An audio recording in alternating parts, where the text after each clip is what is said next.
Kenyatta University's Chancellor, that is Ambassador Dr. Francis Muthaura, on Friday during his first public lecture at the university's amphitheatre, called for informed engagements and clearly laid out vision and strategies between various stakeholders in the education sector for the production of quality skilled manpower into the job market.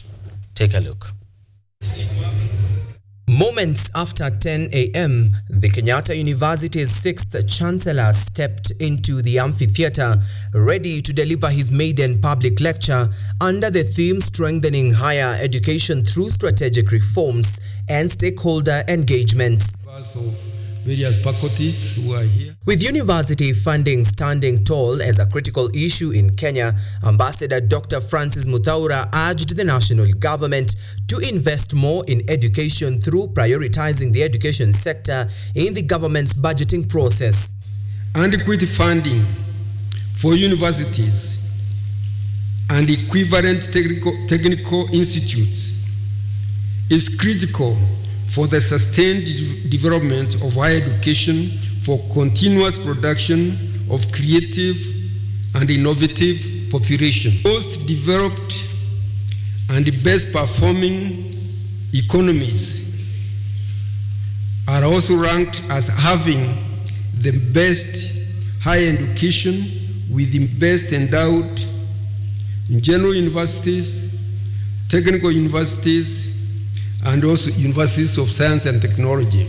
Dr. Francis Muthaura insisted on the huge role research and innovation has continued to play in shaping the current society amidst emerging trends, emphasizing on the crucial need for proper execution of visions and strategies systematically. We can now say Kenya has a relatively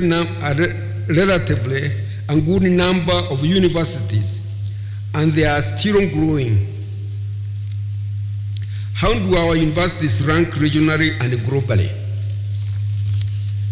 It's one thing to have the numbers, but it's another thing to have quality and competitive universities. At the African level, among the top 200 universities, Kenya has 18 universities listed, with Nairobi ranking number 7. Our own university, Kenyatta, ranks 31st, and Strathmore University, which is number 3, ranks number 37.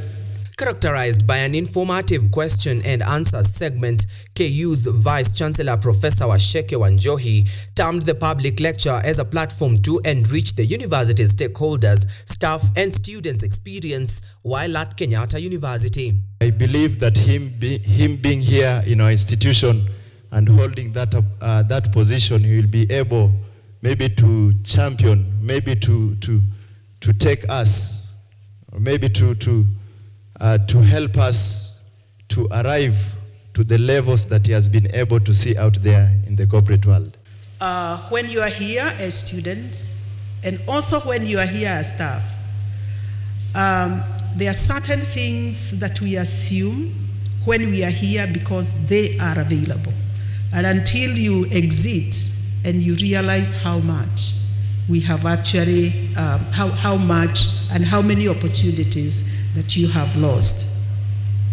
And so through such lectures, we delve into complex issues of our time, examine potential solutions, stimulate both current and future leaders to action for societal development.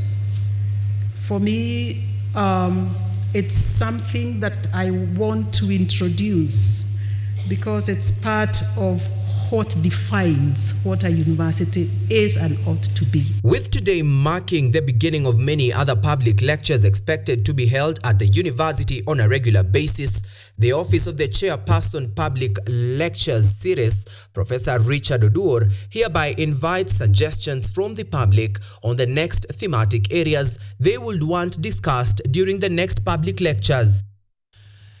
In his first ever public lecture as Kenyatta University's 6th Chancellor, Ambassador Dr. Francis Muthaura reiterated on the importance of Kenyan universities to benchmark with other world-class universities to ensure they produce top-notch graduates. He also called upon the government to ensure that in its upcoming budgetary allocation, the Ministry of Education and other education sectors gets the largest portion.